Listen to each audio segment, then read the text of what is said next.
Hello, and welcome to my talk, Security and Privacy in the Age of Commercial Drones. This is a joint work ordered by Ben Assi, Ron Beaton, Rio Masuka, Asaf Shabtai, and Yuval Alovich. Okay, so let's start to discuss about drones. And drone technology has advanced significantly in recent years.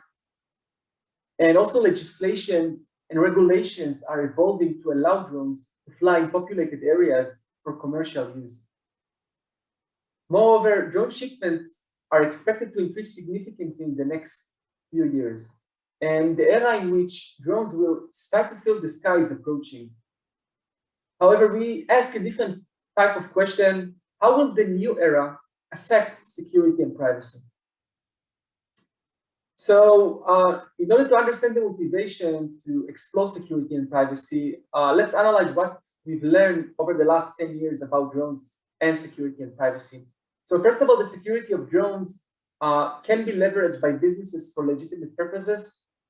However, it can also be exploited by malicious entities for various malicious activities. And I think that you will agree with me that there's a need to secure drones from malicious entities, as well as there's a need to secure society from malicious activity conducted by drones.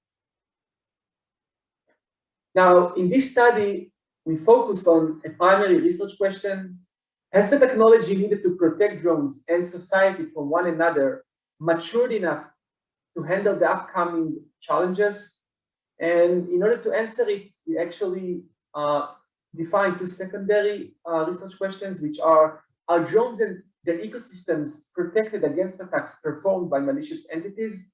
And the second one is society protected against attacks conducted using drones? Now, previous studies have already appeared in this domain. However, we consider them narrow in scope, and also they lack a systematic approach for structuring existing knowledge on drones and society. As a result, there's a scientific gap. Previous studies do not answer the primary research question, and previous studies do not point to the scientific gaps that should be addressed. In this research, we cover multiple sectors. We explore security and privacy from two perspectives, which is the drones and society. We develop a methodology and define assessment criteria for reviewing and structuring the existing knowledge. And finally, we make holistic conclusions that take both entities into account. Now, this research covers commercial drones and the technological means required to protect drones and society from one another. Non-commercial drones and non-technological means are outside the scope of this research. Now, in the first part, we try to answer the following questions. The following question: are drones and their ecosystems protected against attacks performed by malicious entities? So the first thing that we did is we tried to identify the target. We tried to enumerate them. And the drone's ecosystem is comprised of 6 primary targets, which are the drone's chassis and package, the drone hardware, the ground control system, which is used to control the drone by the pilot, the first-person view channel, which is the radio communication channel between the drone and the ground control system, the pilot, and the cloud servers. And regarding the adversary profile, we assume that the attacker is any civilian with a malicious intention to disrupt the legitimate task of a flying drone. And we also assume that the capabilities that the attacker have is basically any equipment that can be legally purchased with a few $1,000s. This includes SDR, it includes a computer, a commercial laser, etc. Now, laser cannons and radio cannons and predator birds are weapons that the typical civilian cannot obtain, and they're outside the scope of this fund. Now, in order to analyze the attacks against drones, we define 4 assessment criteria, which includes the operational range, how close should the attacker be to the drone, the impact, which is what factor was violated, the exposure level, which how fundamental is the attack, and the complexity of the attack. Now we review each and every known method against attack method against a drone, and we map them to the targets, and we analyze them according to the assessment criteria that I previously presented. And in order to complete the picture, we also review countermeasures, and again, we define assessment criteria for the countermeasures. For example, the type of security, which is prevention, mitigation, detection, or response. The technological readiness of the countermeasure, for example, and other examples are the resource overhead and the maintenance required and the changes to infrastructure.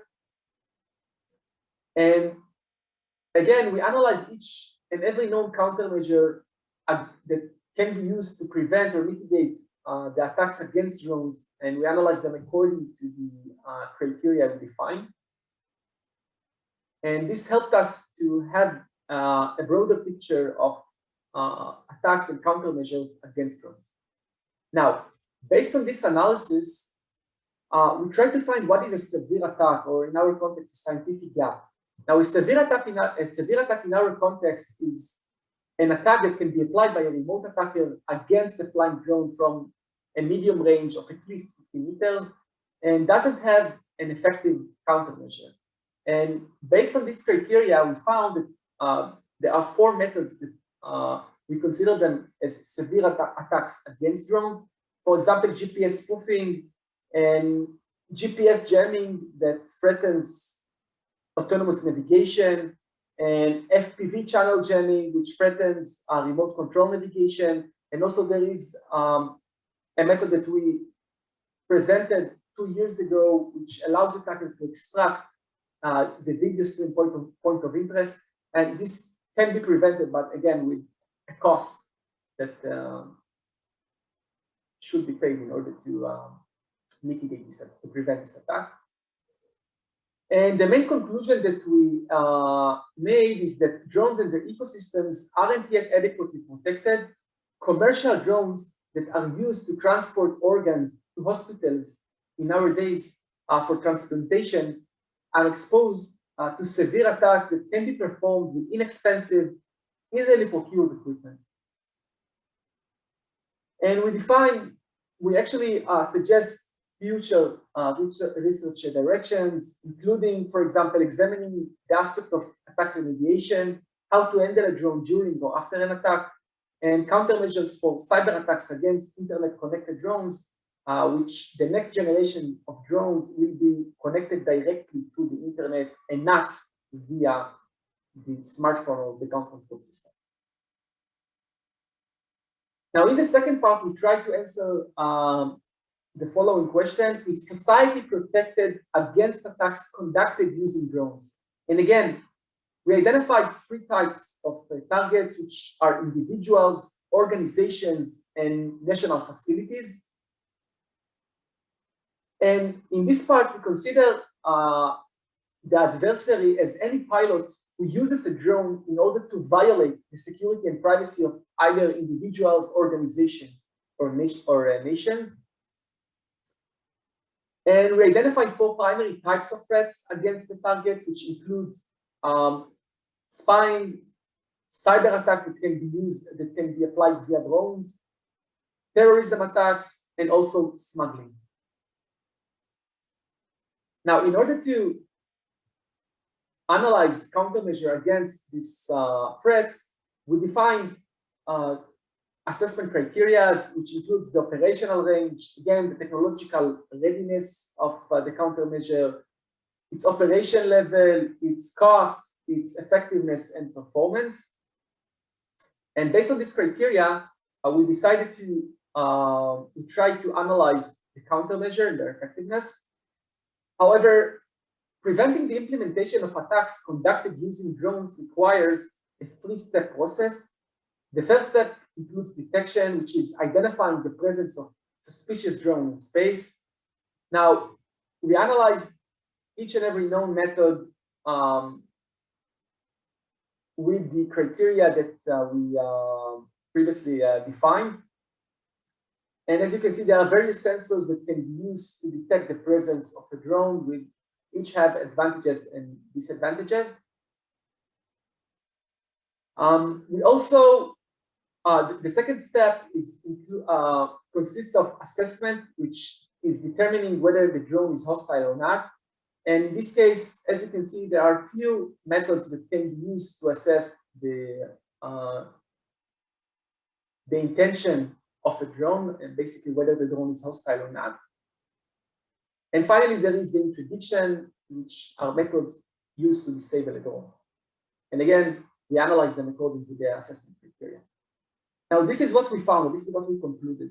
National facilities are primarily susceptible to terrorism and smuggling. And detection can be achieved using hybrid methods, and assessment methods in this case aren't required because these facilities are considered no-flight areas, so you don't need to understand whether a detected drone is hostile or not. Any drone flying over a national facility, which is a no-flight area, is considered hostile. And as a result, we concluded that given that national facilities are isolated and usually have the budget required to purchase the dedicated mechanism needed, they can be secured against hostile drones. Now, for organizations, organizations are primarily susceptible to cyber attacks. However, detection, assessment, and interdiction methods aren't needed to mitigate cyber attacks. This type of attacks can be mitigated with traditional countermeasures against cyber attacks. And as a result, we concluded that organizations and companies are adequately protected against cyber attacks conducted by drones if they deploy dedicated countermeasures against cyber attacks. Finally, for individuals, the case is a bit different. Individuals are mainly susceptible to spying. Detection method intended for consumer use has yet to be developed, and also this is the case for assessment. Assessment method that is intended for consumer use has also yet to be developed. And as a result, we concluded that individuals aren't yet adequately protected against drones used for spying, and this includes video streaming and tracking. We suggested few research directions, included developing detection, tracking, and assessment methods intended for consumer use. Now, finally, in the last part, we tried to answer the primary research question: has the technology needed to protect drones in society from one another matured enough to handle the challenges that a large volume of flights will create? And the main conclusion that we made is that the technology required to secure drones and society from one another and enable safe and responsible deployment of drones hasn't yet been developed. And an immediate question that arises is, in theory, can both entities, which are drones and society, achieve a perfect level of security and privacy in parallel? And here is an interesting conclusion that we made. There's a trade-off between the security and privacy of drones and security of privacy of society. The security of privacy of drones cannot be optimized without decreasing the security of privacy of society and vice versa. Think about the countermeasure to prevent GPS spoofing, for example.